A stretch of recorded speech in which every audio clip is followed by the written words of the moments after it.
Pembalasan yang pertama adalah ibu saya alhamdulillah masuk agama Islam dengan akhlak saya, dengan kebaikan saya, dengan pengorbanan saya. Tanpa beliau harus saya ajak masuk agama Islam, tapi atas permintaan beliau pribadi. Rahimakumullah. Apa kabar antunna semua? Alhamdulillah luar biasa, tetap semangat, tetap ceria, lancar setoran, mungkin hafalan, masuk surga sama-sama. Allahu Akbar, Allahu Akbar, Allahu Akbar. Subhanallah. Luar biasa semangat kalian ya. Alhamdulillah. Baik. Anak-anakku sekalian, hari ini kajian kita di sore hari sebagaimana biasa kita ada ta'lim rutin di pesantren kita ini. Insyaallah tema kajian kita hari ini adalah tentang berbakti kepada orang tua. Apa? Berbakti kepada orang tua. Iya. Berbakti kepada orang tua hukumnya wajib. Dan kedudukan berbakti kepada orang tua ini menempati posisi yang kedua setelah berbakti kepada Allah Subhanahu wa taala. Allah jelaskan dalam Al-Qur'an surat Al-Isra ayat 23. A'udzu billahi minasyaitonir rajim.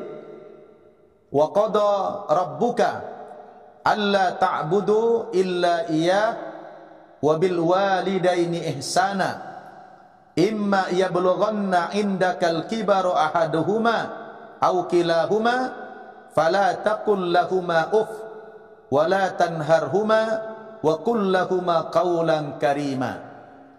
Artinya Allah Subhanahu wa taala memerintahkan kamu supaya kamu tidak menyembah kecuali hanya kepada Allah Subhanahu wa taala.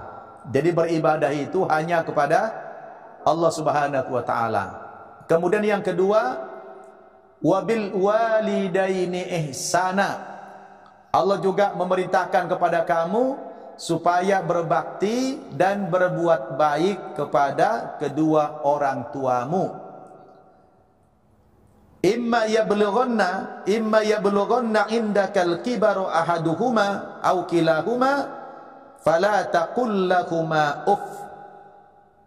Dan jika salah seorang di antara kedua orang tuamu sudah lanjut usia atau kedua-duanya sudah lanjut usia, maka kamu jangan sampai berkata ah.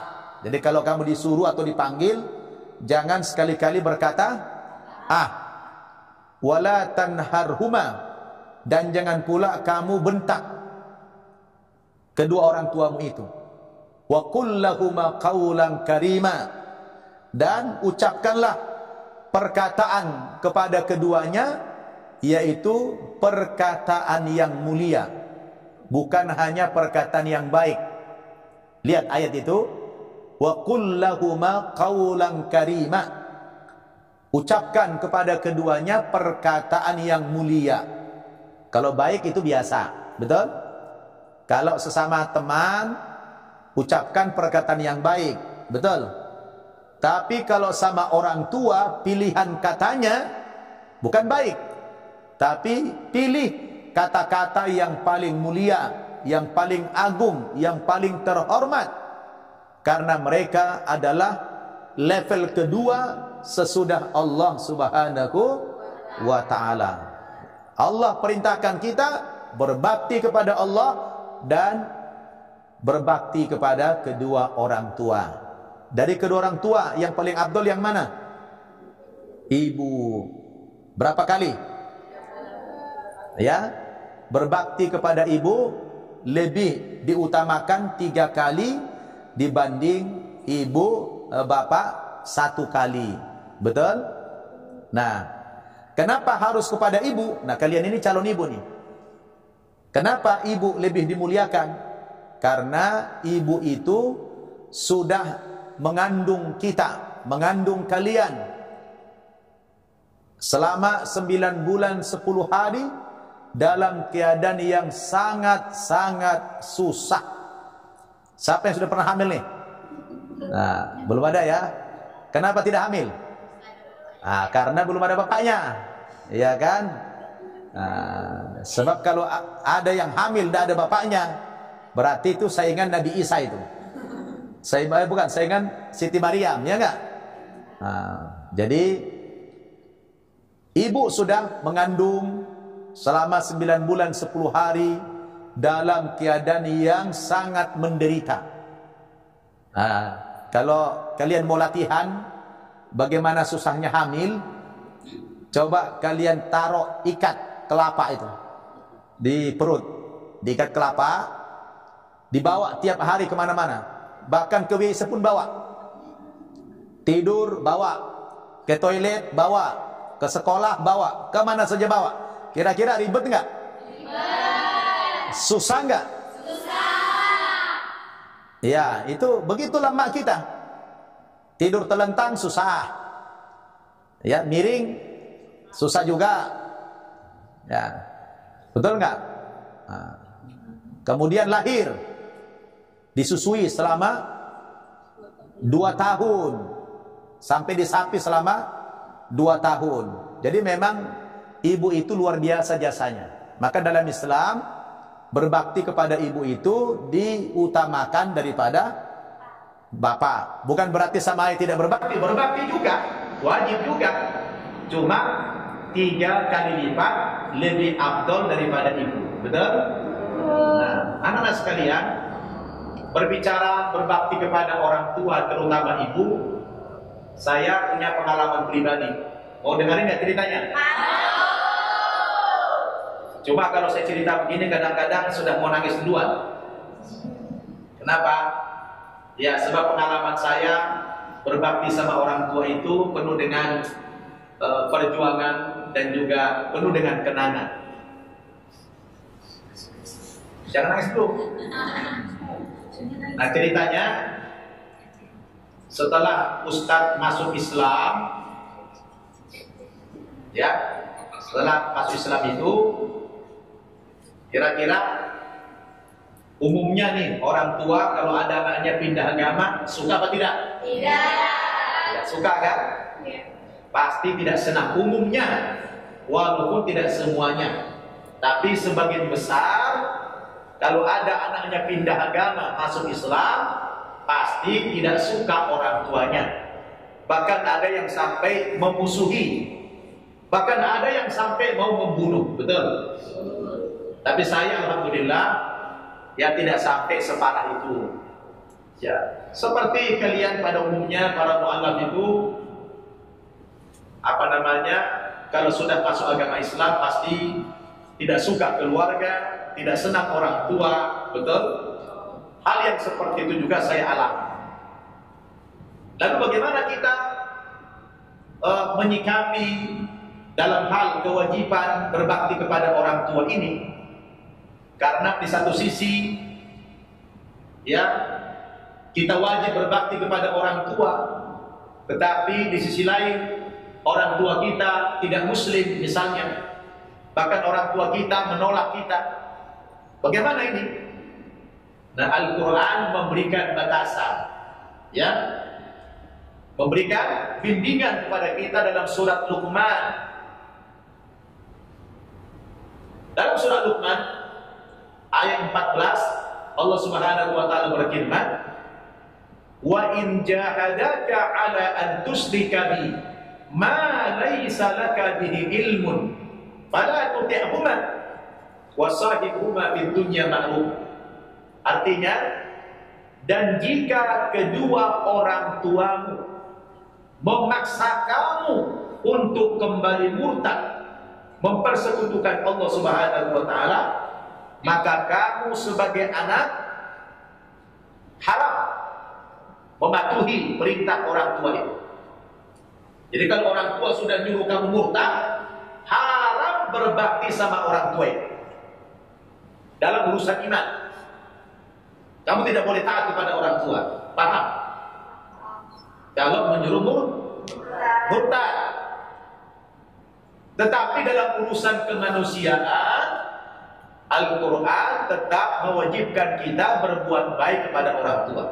Wasahibuhuma fid dunya ma'rufa. Pergauli mereka di dunia ini dengan cara yang baik, walaupun beda agama. Betul? Beda agama, tidak apa-apa. Anak wajib berbakti kepada orang tua, urusan kemanusiaan. Tetapi dalam urusan agama, kita tidak ada kewajiban untuk taat, untuk patuh kepada orang tua, apalagi kalau orang tua memaksa kita murtad. Jadi kalau kalian nanti pulang, dipaksa murtad lagi sama orang tua, mau nggak? Anda boleh. Tapi kalian tetap wajib berbuat baik. Berbuat baik. Nah, kalau kamu nanti sukses, kamu jadi pengusaha, atau menjadi pebisnis, atau menjadi pejabat yang punya uang banyak. Kalau orang tua kamu miskin, walaupun agamanya beda, bantu. Belikan dia rumah, belikan dia pakaian, kasih dia makanan yang enak-enak, rawat mereka sambil didakwai. Betul? Begitulah indahnya Islam ini. Nah, dulu Ustaz punya pengalaman, ya sama dengan teman-teman yang lain, dengan kalian juga, semua sama. Tidak ada ya, atau sangat sedikit sekali orang tua yang bisa menerima perpindahan agama anaknya. Betul? Tetapi secara umum orang tua itu tidak menerima kalau anaknya pindah agama, terutama kalau dia masuk agama Islam. Nah, disinilah Al-Quran memberikan tuntunan kepada kita dalam hal apa kita wajib berbakti dan dalam hal apa kita tidak boleh berbakti kepada orang tua. Ingat nggak? Dalam urusan agama haram taat kepada orang tua kalau sampai dia nyuruh kita murtad. Betul? Tapi dalam urusan kemanusiaan tadi, kita tetap wajib berbuat baik kepada orang tua. Ini dulu saya alami setelah saya pindah agama. Ya, orang tua, kebetulan ayah saya sudah meninggal dunia. Alhamdulillah, saya beruntung. Setelah saya masuk agama Islam, tidak jumpa dengan orang tua waktu itu. Untungnya Pak, karena ayah saya itu tokoh agama di agama sebelumnya. Mungkin kalau saya jumpa bisa-bisa saya dipatok, ya kan, digebukin barangkali ya. Tapi alhamdulillah, qadarullah, ya di satu sisi saya beruntung, saya menjadi muslim itu ketika orang tua ayah saya sudah meninggal dunia.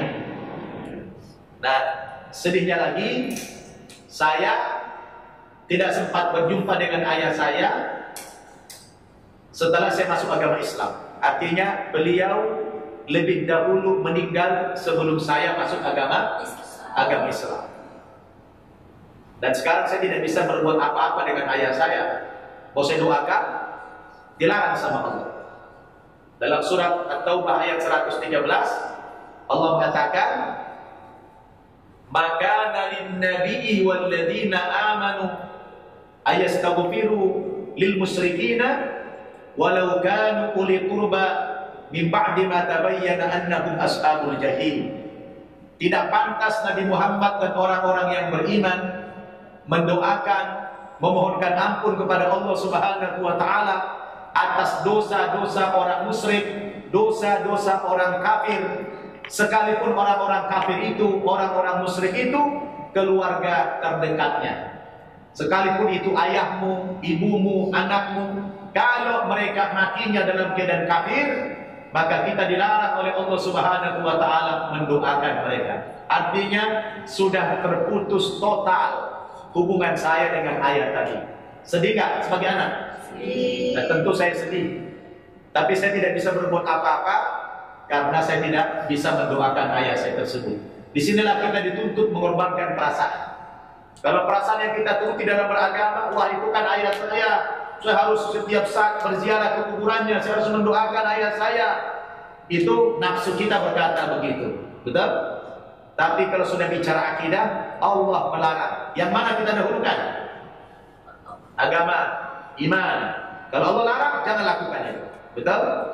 Nah, oleh karena itu anak-anakku sekalian, nah saya alhamdulillah jumpa dengan ibu, dengan mak, yang walaupun terjadi konflik dengan orang tua karena masalah akidah itu biasa, tetapi saya sebagai anak tetap berkewajiban berbakti kepada ibu, kepada mak, secara finansial, secara kemanusiaan. Ya saya waktu itu suka kirim uang, ya agamanya tidak, semampu saya. Dan saya perlihatkan kepada orang tua, begini Islam mengajarkan. Walaupun kita beda keyakinan, dalam Islam wajib berbakti kepada orang tua dalam masalah kemanusiaan tadi. Nah, sampai suatu hari ibu saya itu sakit parah, kena kanker di lidah. Itu kejadiannya tahun 2006. Saya masih kondisi yang prihatin hidupnya secara ekonomi. Tahun 2006 itu saya sudah punya 3 orang anak, ngontrak saya di daerah Taman Mini sana, di rumah petak yang sangat kecil, hanya mungkin ukuran 4 kali 5 meter saja, tidak ada kamar, ya disitulah dapur, disitulah WC, gabung di situ. Saya bertahun-tahun dalam keadaan yang sangat prihatin secara ekonomi. Aktivitas saya menjadi dai, menjadi pendakwah, tetapi kehidupan ekonomi saya waktu itu sangat prihatin sekali. Ada berita mak saya kena kanker di lidah. Lalu saya pulang ke Medan, saya jumpa ibu saya. Karena dokter di sana tidak sanggup menangani penyakit mak ini. Bahkan dokter di sana merujuk ke Rumah Sakit Cipto di Jakarta. Kami beda agama. Pak saya masih Nasrani waktu itu.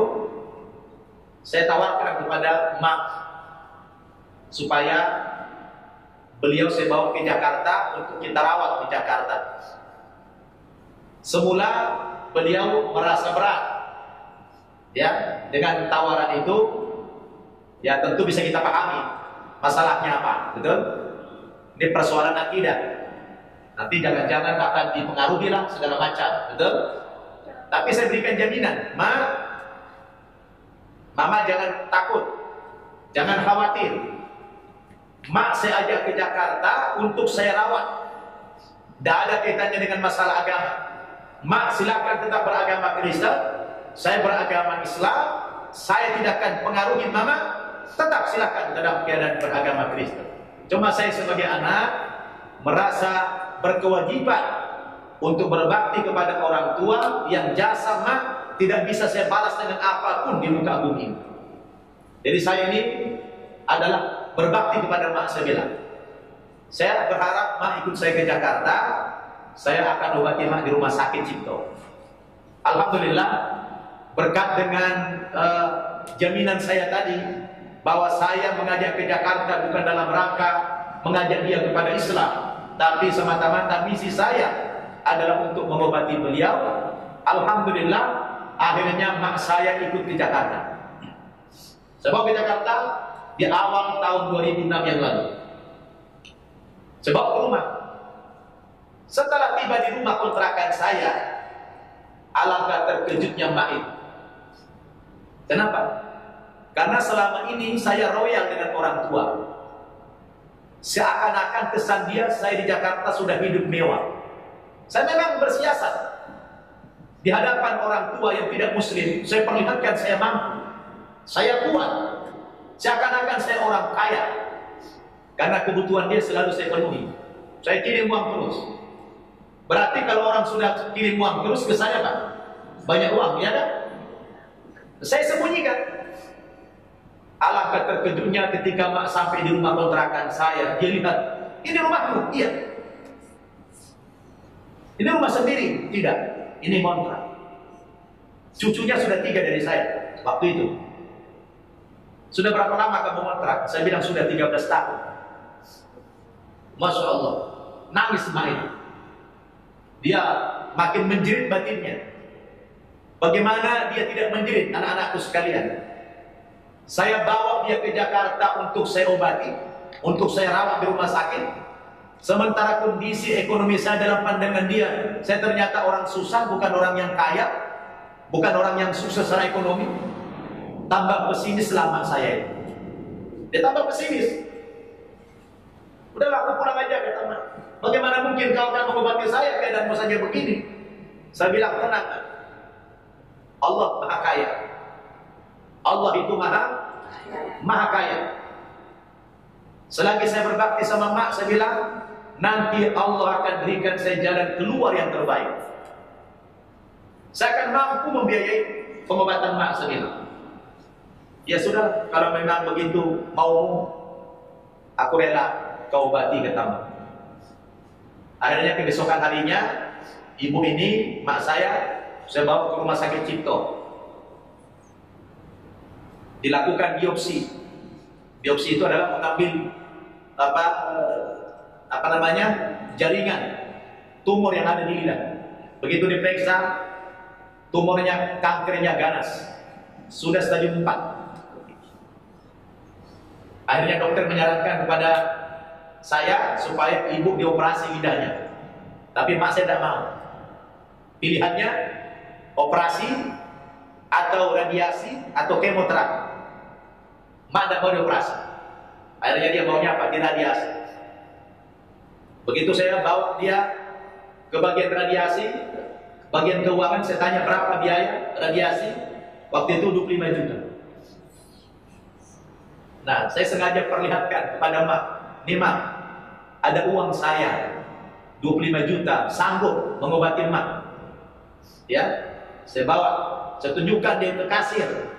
Tujuan saya apa? Saya ingin memotivasi Mak saya agar dia tidak pesimis bahwa saya mampu. Walaupun rumah saya tadi seperti itu, kontrak-kontrak, tapi saya merasa yakin mampu saya begitu. Apapun saya lakukan demi orang tua itu. Ya, jual apapun kalau ada yang bisa dijual yang laku saya jual demi orang tua. Itu tekad saya dulu. Kenapa?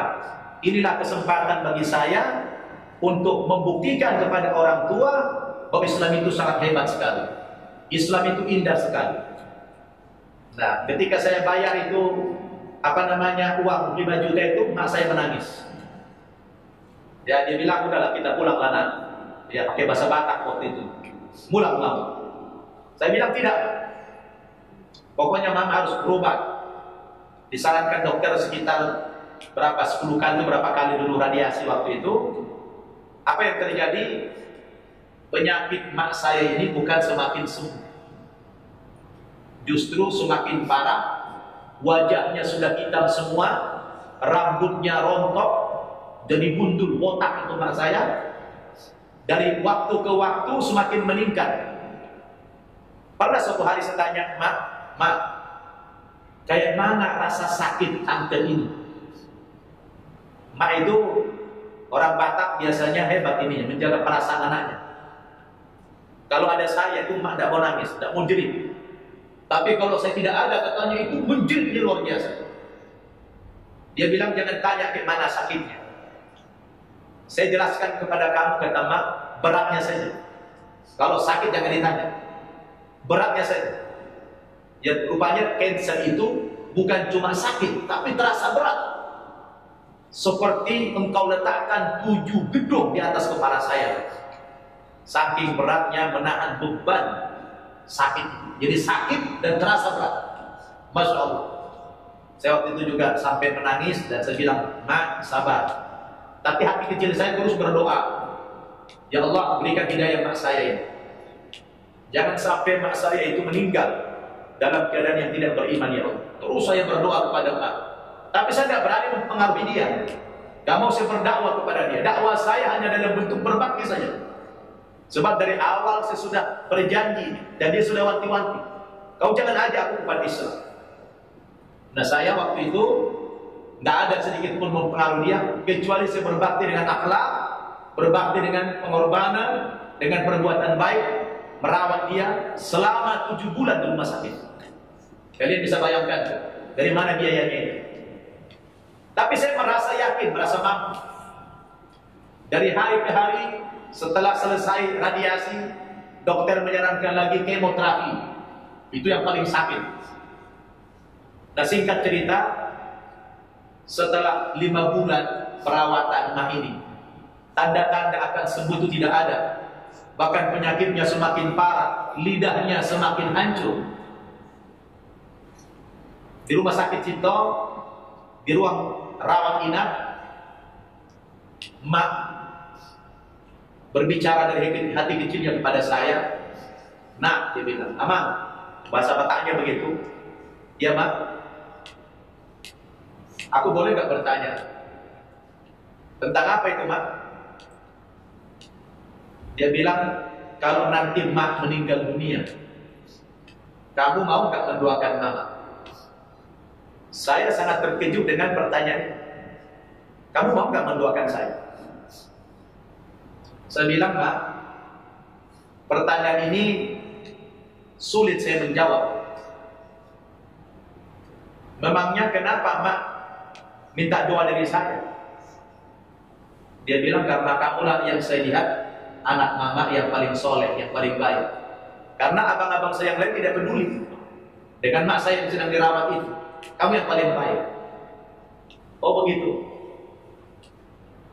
Masalahnya, Mak, saya bilang bukan persoalan boleh apa tidak boleh.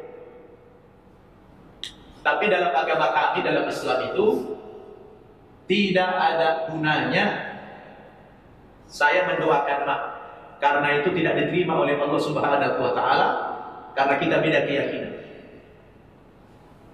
Terkecuali kita satu keyakinan.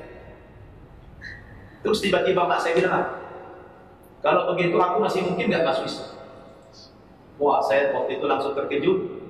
Saya bilang, Mak, pertanyaan masih mungkin tentu sangat mungkin sekali. Tetapi kenapa, Mak, tiba-tiba mengucapkan seperti itu?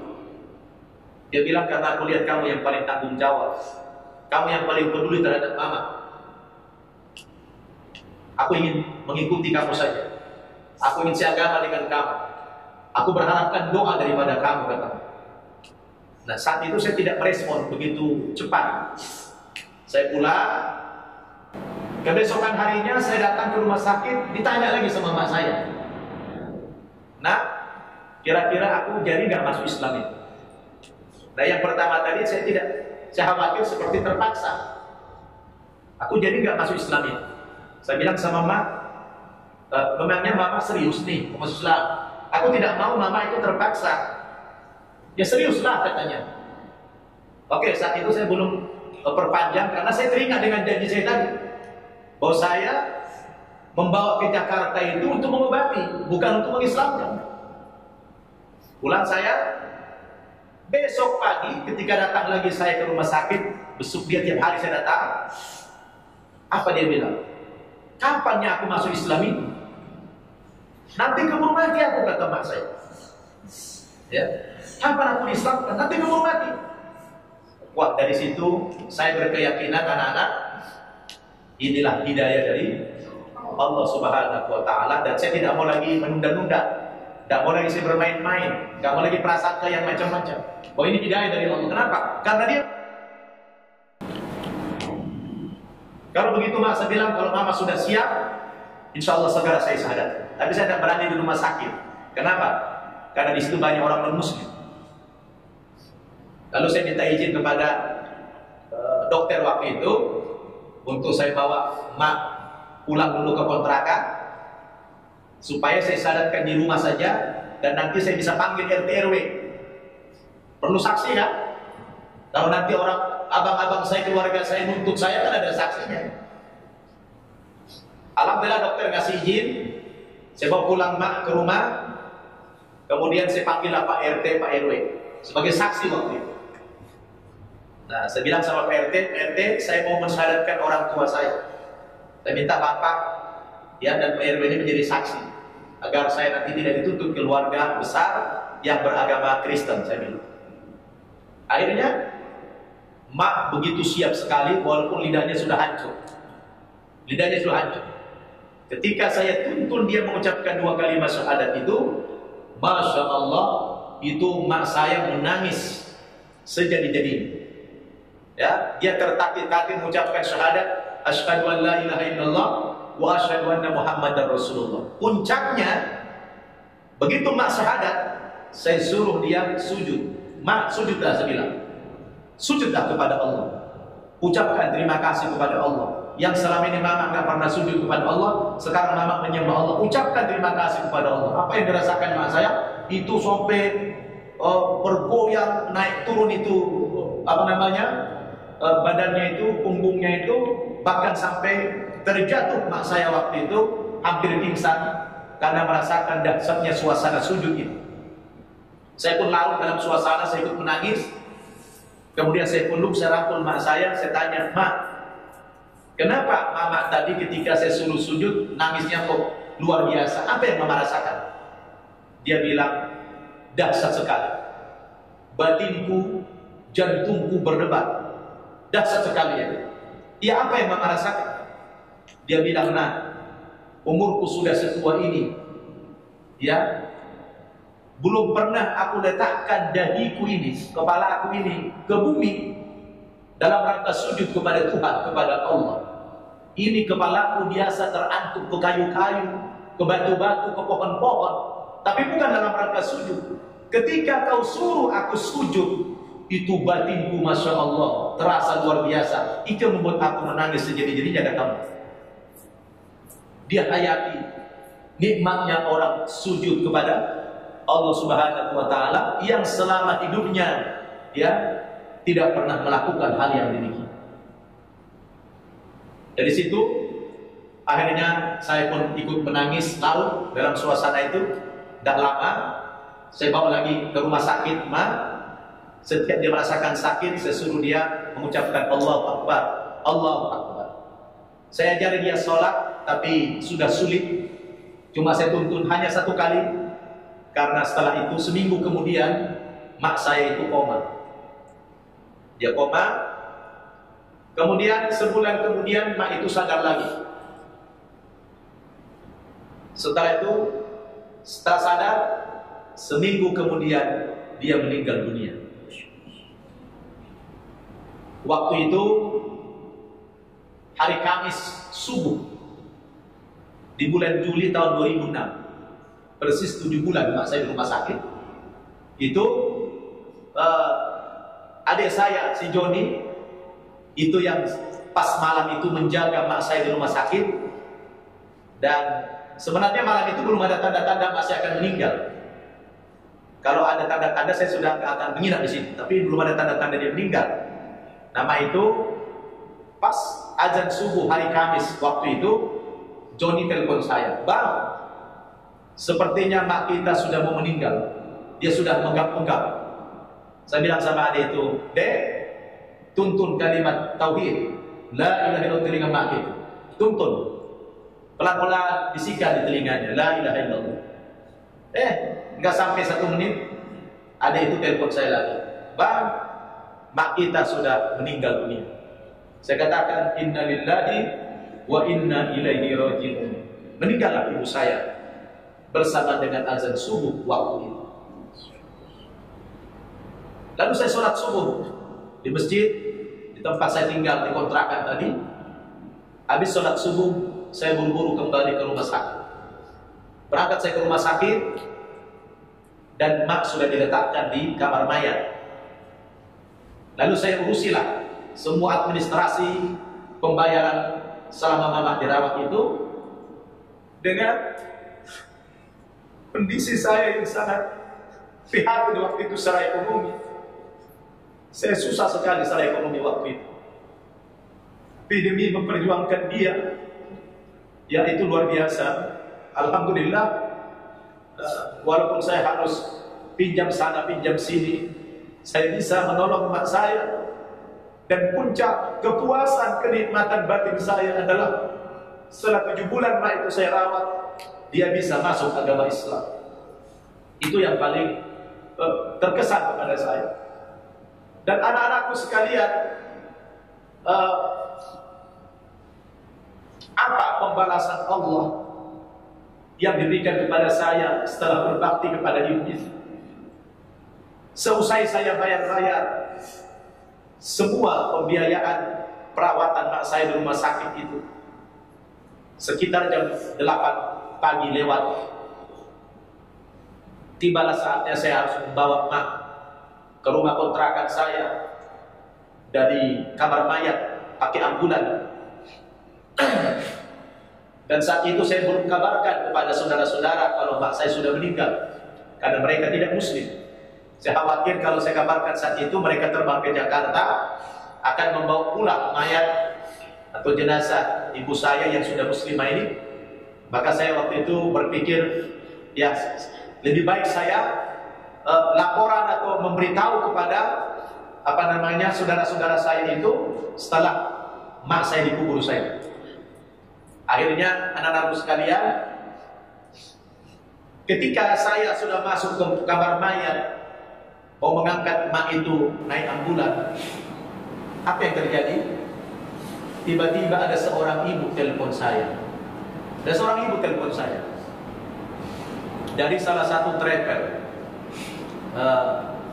haji dan umroh. Pak Ustaz, Assalamualaikum. Waalaikumsalam. Pak Ustaz, ini saya dengan ibu, namanya Bu Ida. Saya dari satu travel ini, saya harus sebutkan namanya, ya. Tapi boleh lah, namanya travel Patuna. Ustaz, saya ingin mengajak Anda untuk membimbing umroh jamaah kami akan berangkat minggu depan. Wah, saya waktu itu langsung tersungkur ke bumi. Saya menangis. Ya Allah, begitu cepatnya pembalasanmu ya Allah. Ya, mak saya masih di kamar mayat. Sudah ada orang menawarkan saya pergi umroh gratis, membimbing jamaah. Jadi saya langsung flashback. Oh, inilah barangkali balasan dari Allah Subhanahu wa Ta'ala.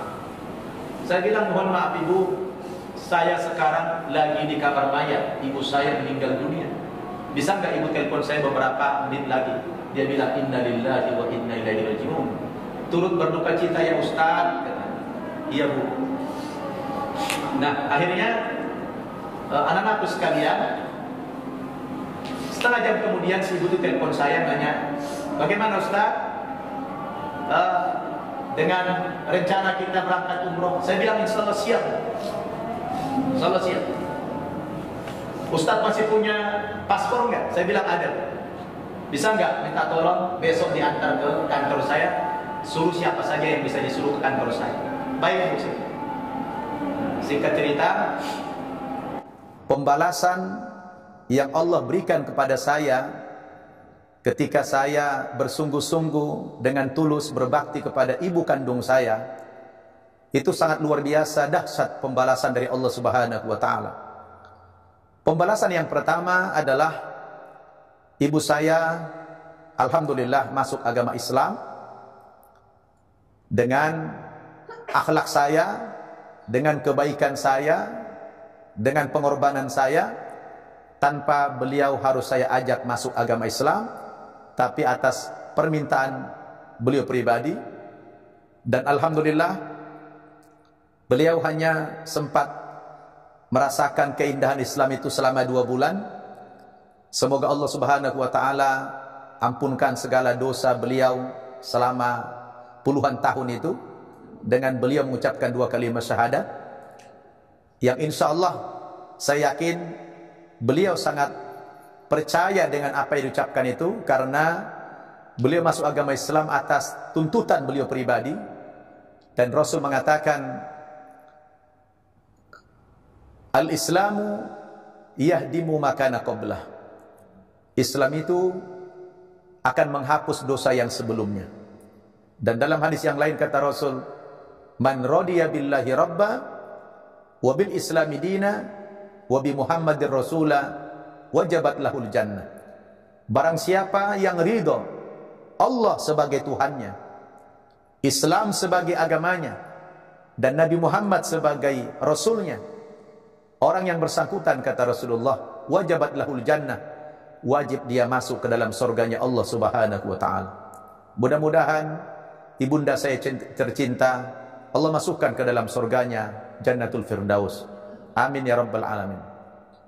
Kemudian pembalasan yang kedua setelah ibu saya meninggal tadi, ketika saya masih di kamar mayat, jam 8 pagi lebih kurang lah, tiba-tiba ada seorang ibu tadi menelpon saya dari salah satu travel haji dan umrah yang meminta saya untuk membimbing jamaahnya pergi umrah secara gratis.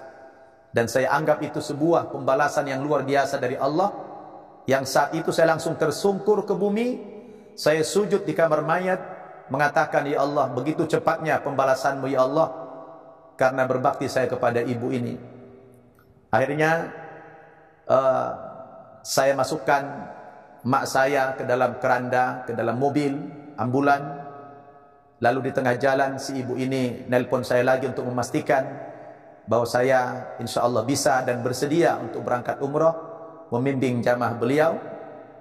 Yang kemudian kebesokannya saya antarkan paspor saya ke kantor beliau.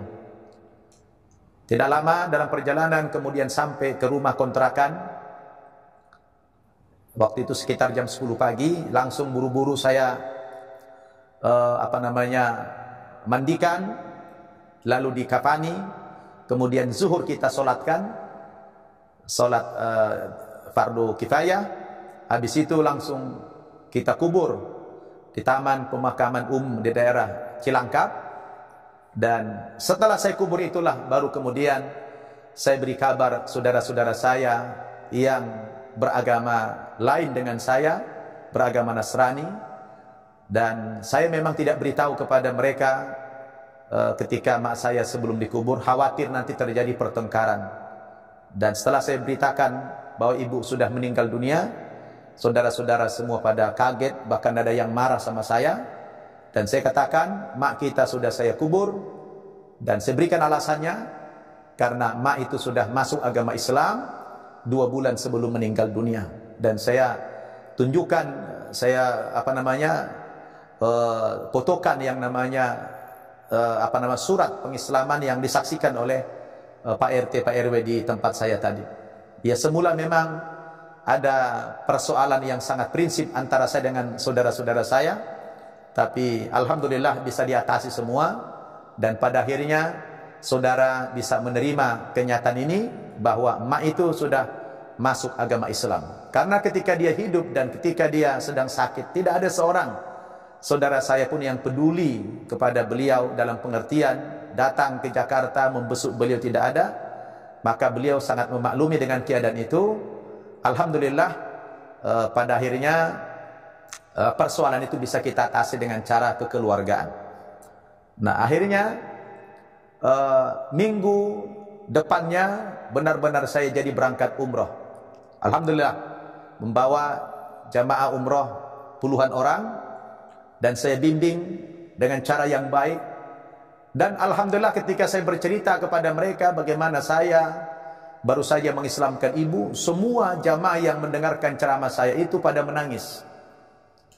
Lalu setelah kembali dari umroh, mereka berdemonstrasi, ya kasarnya gitu, kepada pemilik travel. Demonya baik.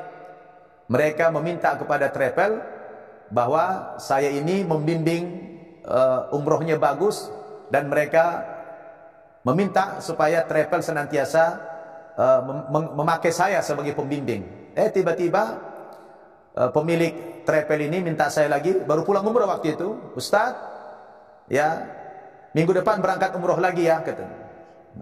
Nah, Anda bisa bayangkan semua. Belum lama ibu saya meninggal dunia, pembalasan demi pembalasan yang diberikan Allah kepada saya itu luar biasa.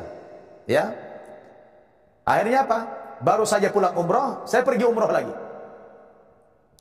Kemudian umroh yang kedua saya cerita lagi kepada jamaah bagaimana pengalaman saya berbakti kepada ibu yang beda agama, merawat dia sampai kemudian mak itu masuk agama Islam. Lagi-lagi mereka menangis semua. Pulang juga menyampaikan kepada pemilik travel agar saya dipakai terus membimbing jamaahnya. Akhirnya oleh pemilik telepon setelah pulang yang kedua, dia bilang, Ustaz, tahun ini kita berangkat haji. Subhanallah. Ya, bayangkan hanya berjarak kurang lebih 4 atau 5 bulan sesudah mak saya meninggal itu, 3 kali saya ke Mekah gratis. 2 kali umrah, 1 kali haji. Coba dari mana semua ini? Ini adalah hadiah, pembalasan Allah Subhanahu wa taala kepada anak yang berbakti kepada orang tuanya. Pemahaman saya beragama itu alhamdulillah baik. Artinya saya tidak mau taat kepada orang tua dalam urusan agama, tetapi saya berbakti kepada orang tua dalam urusan kemanusiaan. Walaupun saya secara ekonomi tidak punya apa-apa, tidak punya kemampuan sebenarnya, tapi akhirnya Allah berikan saya mampu. Karena saya yakin menolong orang tua, berbakti kepada orang tua itu pasti Allah berikan keajaiban. Dan Allah mengatakan dalam hadis qudsi itu, Ana inda zanni abdi bi.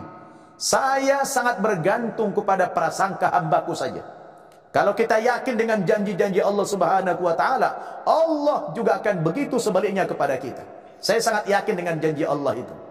Maka dengan pengalaman ini anak-anakku, Allah berikan saya banyak keajaiban-keajaiban setelah mak meninggal dunia itu. Bayangkan 2 kali ke Mekah, 3 kali ke Mekah dalam waktu yang tidak lama sesudah mak meninggal.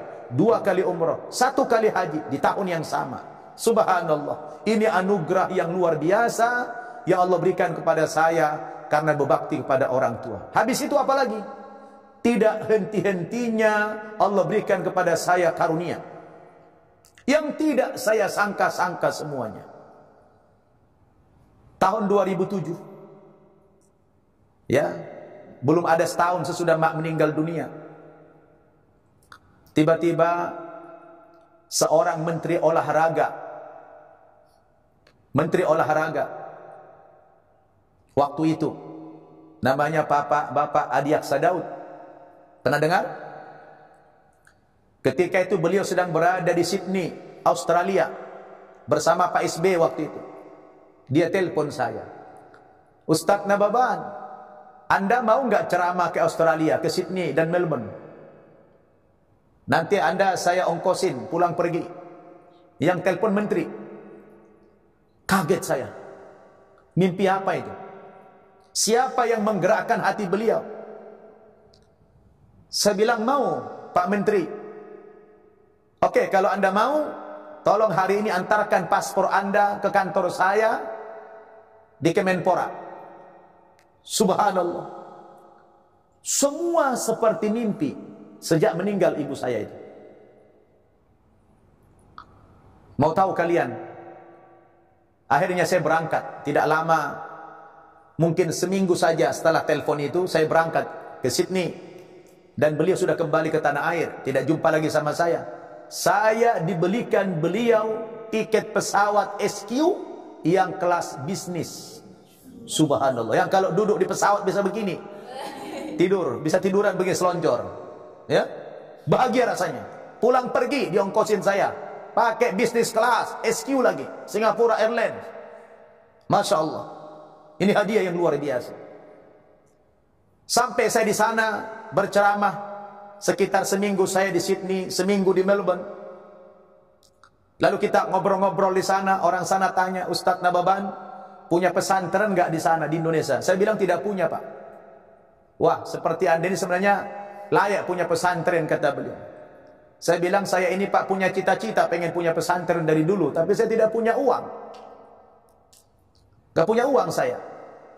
Lalu orang sana tanya, Ustadz, pesantren apa yang antum ingin bikin? Saya bilang, saya ingin membuat pesantren mu'allaf, karena saya banyak mengislamkan orang. Akhirnya orang sana bilang, Ustadz, kita siap mendukung Anda. Kita siap mendukung Anda. Tolong tinggalkan account. Tinggalkan atau account, nomor rekening. Saya tinggalkan itu. Saya ceramah seminggu di sana. Kemudian saya pindah lagi ke kota lain namanya Melbourne. Saya ceramah di Melbourne seminggu. Setelah itu saya kembali ke tanah air. Apa yang terjadi anak-anak? Begitu sampai saya di tanah air, sudah ada uang masuk ke rekening saya 300 juta. Subhanallah. Sudah ada uang masuk 300 juta. Siapa yang gerakkan semua ini? Allah Subhanahu wa ta'ala. Begitu sampai di tanah air, ada pula seorang ibu mau jual tanah, harganya 300 juta pula. Saya mana punya uang 300. Subhanallah.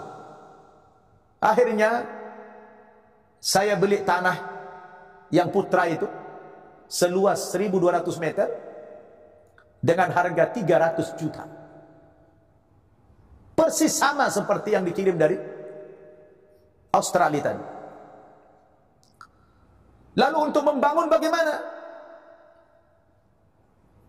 Saya ceramahlah ke beberapa masjid di Riau, di perusahaan minyak, salah satu perusahaan minyak. Saya tidak usah sebutkan nama perusahaan itu.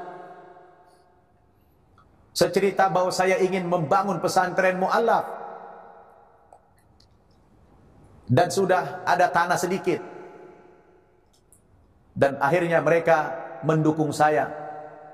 4 hari saya ceramah di masjid-masjid perusahaan itu. Subhanallah, kembali saya ke Jakarta, sudah masuk uang 500 juta. Begitu cepatnya, semua seperti mimpi saja, seperti main-main saja. Ini adalah pasca saya berbakti kepada ibu tadi. Akhirnya karena sudah ada uang, saya panggil tukang, kemudian kita bangun pesantren mu'allaf yang Putra. Bangun, jadilah 1 lantai. Setelah itu tidak lama ada undangan ceramah dari Amerika. Aneh-aneh. Saya bukan orang yang terkenal, saya bukan ustadz yang masyhur, tapi saya bisa diundang ceramah ke luar negeri. Ini adalah sebuah anugerah. Dalam keyakinan saya, ini adalah pembalasan yang Allah berikan kepada saya setelah saya berbakti kepada ibu sampai dia meninggal dunia. Dan siapa yang menyangka sebegitu banyak profesor doktor, sebegitu banyak para ulama, tapi kok bisa saya yang jahil, orang yang tidak berilmu, diundang ceramah ke luar negeri ke Amerika lagi. Subhanallah. Dan bukan cuma sekali, berkali-kali saya, 9 kali saya diundang ceramah ke Amerika, dan beberapa kali ceramah ke Kanada.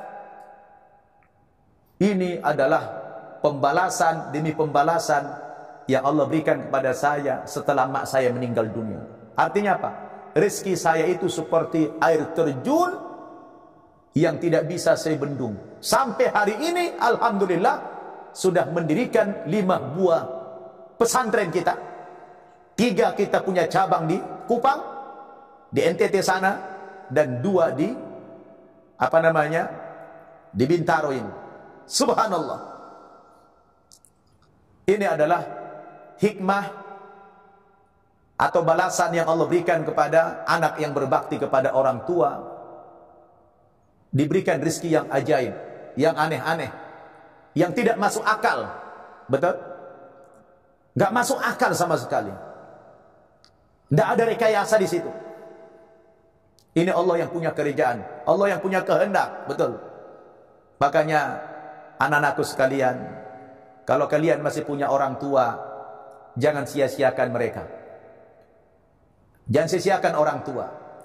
Berbaktilah kepada mereka. Walaupun mereka berbeda keyakinan dengan kita. Ucapkan kepada mereka qaulan karima, perkataan yang mulia. Dan kalau kamu nanti suatu saat menjadi orang yang berhasil secara ekonomi, bantulah orang tuamu. Berikan nafkah kepada orang tuamu.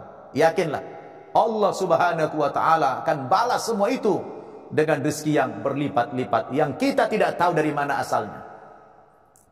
Mudah-mudahan dari kisah saya berbakti sama ibu ini menginspirasi kita semua. Dan ini bukan cerita dongeng, bukan hayalan, bukan kisah fiktif. Ini adalah pengalaman pribadi saya yang sangat nyata, yang kalian bisa saksikan. Ini pesantrennya ada. Ini berkat apa tadi? Berkat berbakti sama orang tua ibu saya. Tadinya dia tidak muslim, tidak muslimah. Kemudian dia sakit, saya rawat. yang saya hidup sangat susah secara ekonomi, tapi saya berusaha semaksimal mungkin, walaupun saya harus ngutang sana ngutang sini, tapi dengan sebuah keyakinan, ini adalah orang tua saya yang diwajibkan oleh Allah. Orang tua itu adalah menduduki wakil Allah kedua di muka bumi ini. Ya, orang tua itu adalah menempati posisi kedua di dunia ini. Sesudah Allah Subhanahu wa taala adalah orang tua kita sendiri. Alhamdulillah, berangkat dari keyakinan itu anak-anak, ya semua itu berubah secara drastis. Kehidupan ekonomi saya dirubah Allah sebegitu cepat yang saya tidak pernah bayangkan sebelumnya. Subhanallah, walhamdulillah, wallahu akbar, wala haula wala quwata illa billahil aliyil azim. Semoga dari kisah perjalanan hidup saya, pengalaman yang nyata ini bisa bermanfaat kepada kalian dan bisa menginspirasi kalian semuanya. Bagaimana betapa pentingnya kita memuliakan orang tua kita apapun latar belakang agama mereka. Ya, syukur-syukur dengan kebaikan kita, dengan pengorbanan kita, dengan pengabdian kita kepada orang tua kita yang belum muslim semua ini, semoga Allah Subhanahu wa taala bukakan pintu hati mereka sebagaimana ibu saya dibukakan pintu hatinya oleh Allah Subhanahu wa taala. Amin ya rabbal alamin. Demikian kisah perjalanan hidup saya berbakti kepada orang tua. Sekali lagi, semoga ini manfaat kepada kita semua. Mari kita tutup dengan doa kafaratul majlis. Subhanakallahumma wa bihamdika asyhadu an la ilaha illa anta astaghfiruka wa atubu ilaik. Wassalamualaikum warahmatullahi wabarakatuh.